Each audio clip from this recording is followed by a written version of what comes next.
हाय, good evening everybody. सब लोग अच्छे? चलिए, तो हम लोगों ने बच्चों अभी तक एक्सरसाइज 5.2 के 16 क्वेश्चंस को कर लिया है। अब हम उससे आगे के क्वेश्चन सॉल्व करेंगे।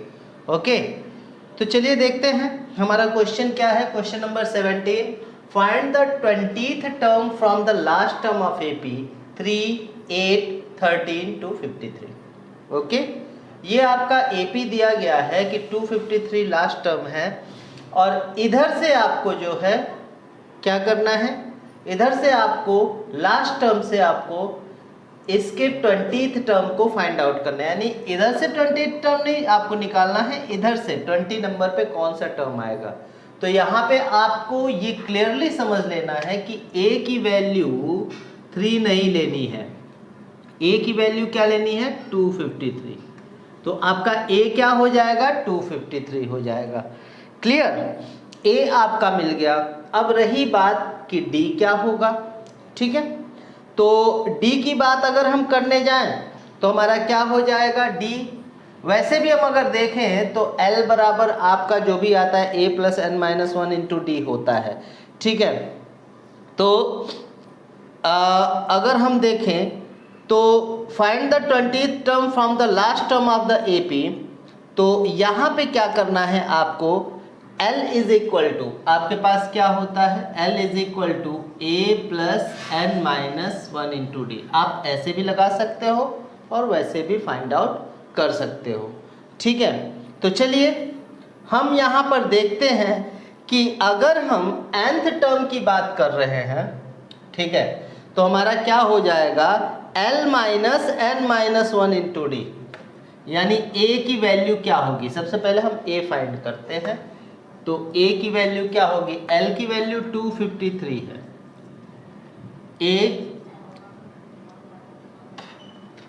a plus n minus 1 into d, ये चीज़ हमारे पास हो जाएगा। हमारे पास फार्मूला यही होता है। क्लियर, अब हम देखें इस फार्मूले में हमको d की वैल्यू अगर फाइंड करनी है तो d की वैल्यू क्या हो जाएगी, आप देख लीजिए। यहाँ से a की वैल्यू आपके पास इधर से देख रहे हैं तो a की वैल्यू 3 है, तो d की वैल्यू क्या होगी, 8 माइनस 3 यानी d बराबर 5। 13 माइनस 8 भी क्या होगा, 5। ओके, और a की वैल्यू 3 होगी, तो 253 इज इक्वल टू, उधर से अगर हम देखते हैं तो हमको क्या मिल जाएगा, वी हैव 20th टर्म की बात अगर हम कर रहे हैं तो यहाँ से a इज इक्वल टू क्या होगा, सॉरी यहाँ पे देखिए a इज इक्वल टू हो जाएगा 253 minus n minus 1 into d. तो ये हो जाएगा 253 माइनस एन माइनस 1 यानी 20 माइनस 1 इंटू डी की वैल्यू 5 कर दीजिए। तो 253 माइनस कितना हो जाएगा, 19 इंटू 5 यानी 253 माइनस कितना हो जाएगा आपका, जो आपका टर्म आएगा वो आपका कितना आ जाएगा, 95, और ये आपका बन जाएगा 253 माइनस 95 कितना हो जाएगा, 158। एक ये तरीका है। ओके, एक ये फाइंड आउट करने का तरीका है कि आपका 20th नंबर पे जो टर्म होगा वो क्या होगा। एक तरीका ये है। हम दूसरे तरीके पे भी चलते हैं। दूसरा तरीका भी मैं आपको बताने वाला हूँ कि आप L को A मानोगे, ठीक है, और आप सीधे सीधे L को A मानोगे तो आपका बनेगा यही चीज़। देखिए कैसे, एक ये तरीका हो गया, ये आप कर सकते हो, लेकिन एक जो मेरा तरीका है, मैं सीधा सीधा फार्मूला जानता हूँ कि अगर हम इसको इधर से हमको लेना है तो हम इसको A सपोज कर लेंगे, और D की वैल्यू हम इसमें से इसको ना माइनस करके इसमें से इसको माइनस करेंगे, तो D बराबर क्या हो जाएगा, 8 माइनस 13 यानी -5। Clear that. और n की वैल्यू आपको 20 दी गई है क्योंकि 20th टर्म आपको फाइंड आउट करना है। ओके, तो चलिए हमारा फार्मूला क्या होता है, A20 is equal to L plus, यानी आपका इधर से जो है A प्लस, तो a plus n minus 1 into d होता है। ओके, तो इधर से a की वैल्यू 253 हो गई प्लस 20 माइनस 1 इंटू डी की वैल्यू क्या हो जाएगी -5। A20 इज इक्वल टू, तो then A20 is equal to 253, ये माइनस इस प्लस को माइनस कर देगा 19 इंटू 5। आपका आंसर बिल्कुल सेम आएगा 158। A20 टर्म कितना हो जाएगा 158 हो जाएगा। This is the answer. ठीक है, आप इसको स्क्रीनशॉट ले लीजिए। I hope you will understand, you would understand. इसके बाद नेक्स्ट क्वेश्चन की तरफ हम बढ़ेंगे।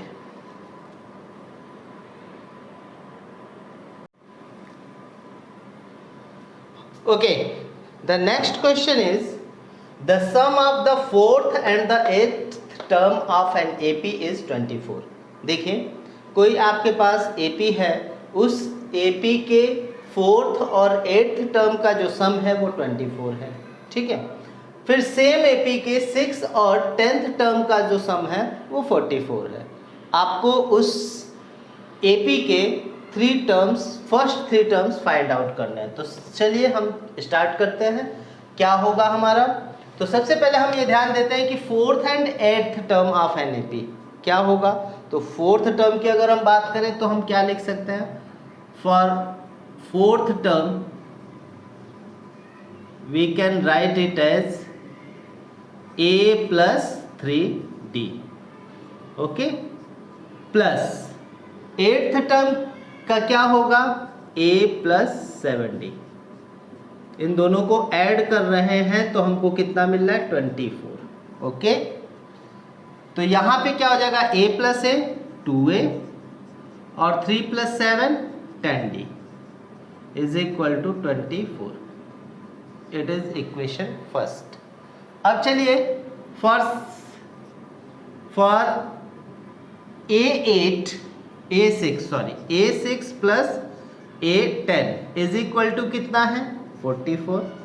A6 means A plus 5D, A10 मतलब A plus 9D is equal to 44। Then A plus A 2A और 5 9 14D is equal to 44। It will become equation second.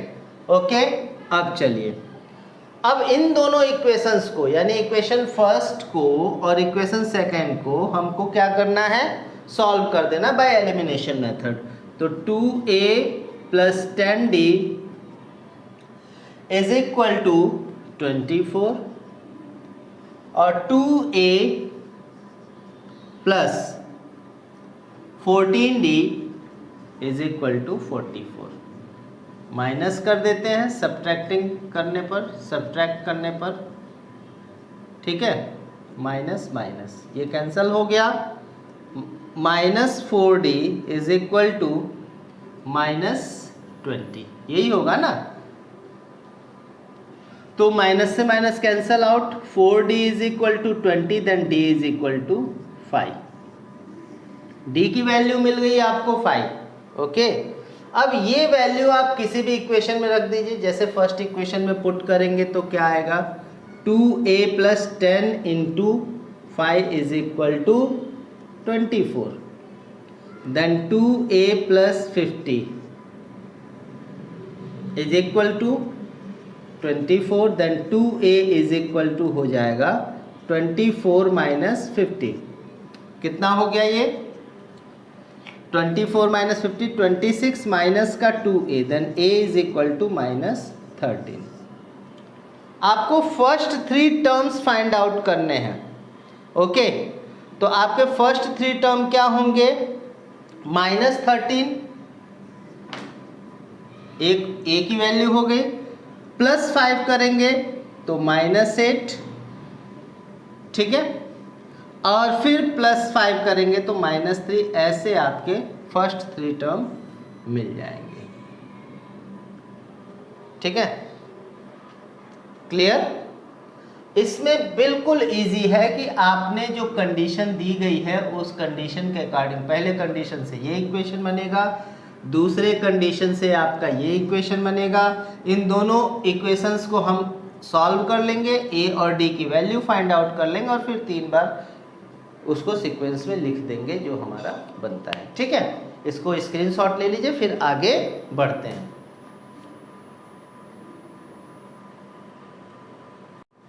Okay, so next question is Subba Rao started work in 1995।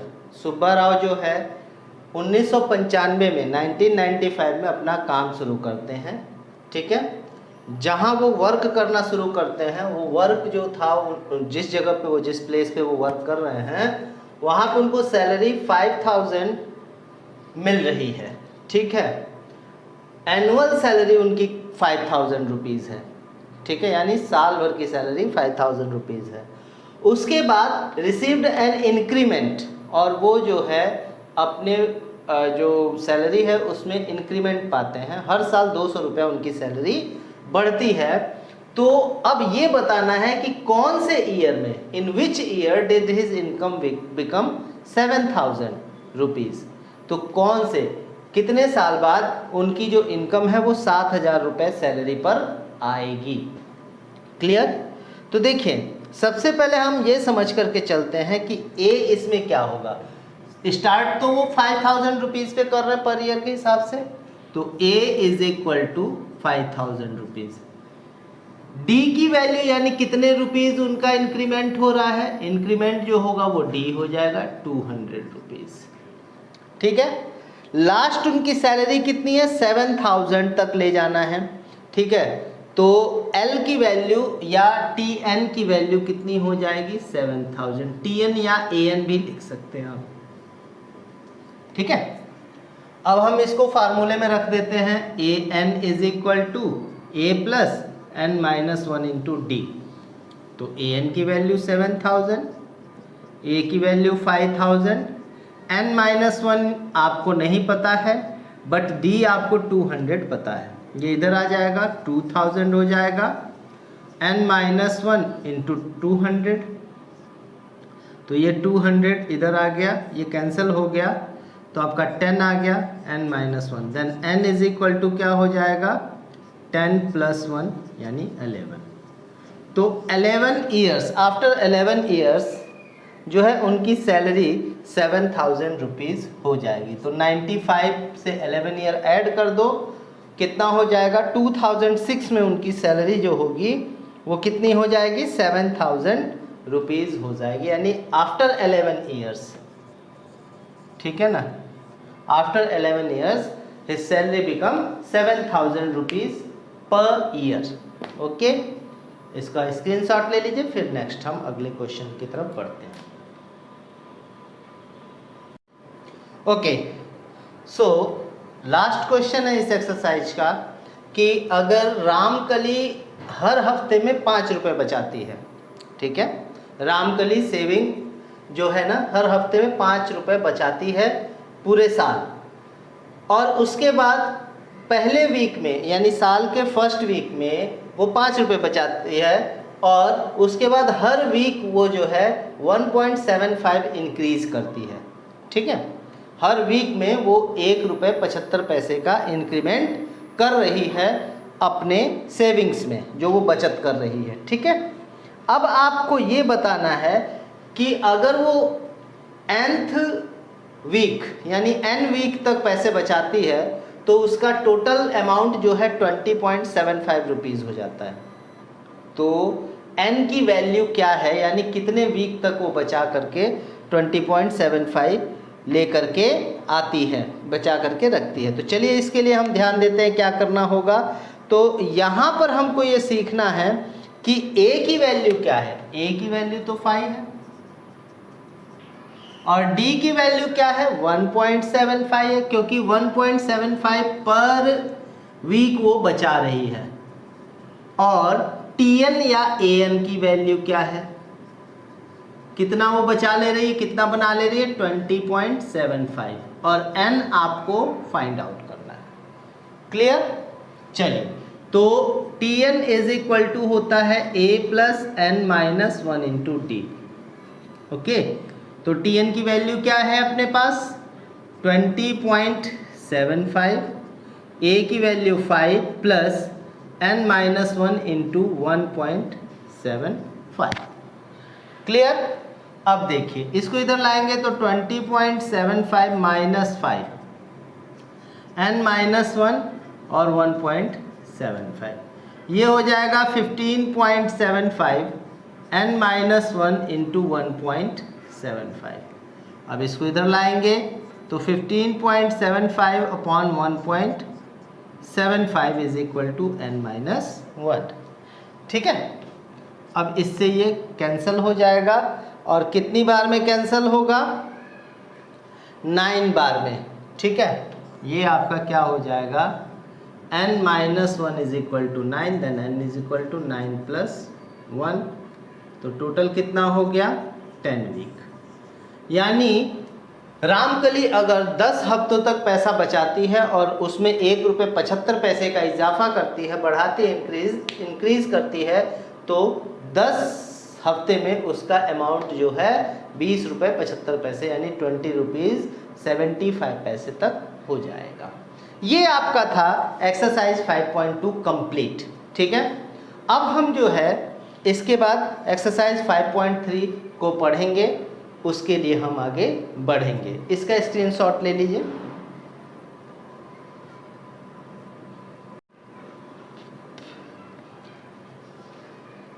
देखो बच्चों, हम लोग जो है अक्सर ये सुनते हैं, ये जानते हैं कि बच्चे जिद करते हैं। आप लोग भी अपने बचपन में हो, थोड़ा सा भी बड़े हुए हो, आपकी अवस्था है, आप जिद करते होगे घर पे किसी न किसी छोटी चीज़ को लेकर के। तो देखिए मेरे कहने का मतलब सिर्फ इतना है कि जिद, आपकी जिद, जुनून और मेहनत, 3 चीज़ों का मैंने नाम लिया, जिद, जुनून और मेहनत। ये तीनों अगर सही डायरेक्शन में लगाएंगे, आप सही डायरेक्शन में उसको लेकर के जाएंगे, तो जीवन की सबसे उच्चतम ऊंचाई जो होती है, हाईएस्ट पीक जो होती है सफलता की, वहाँ आप पहुँच जाएंगे। यानी आपको करना क्या है? आपकी जिद जो है, जिद को मारो मत लेकिन कन्वर्ट करो, जिद को कन्वर्ट कीजिए, जिद, जुनून और मेहनत। ठीक है। किसी चीज़ को करने का एकदम ठान लो कि हमको करना है, हमको पढ़ना है। ठीक है। और उसके अकॉर्डिंग मेहनत कीजिए, हार्ड वर्क कीजिए। बस मेरा यही कहना है आपसे। आप सफलता की सबसे ऊंची जगह पर पहुंच जाएंगे और मेरी शुभकामनाएं आपके साथ है। तब तक के लिए गुड बाय, गुड नाइट, फिर मिलेंगे। जय हिंद, जय भारत।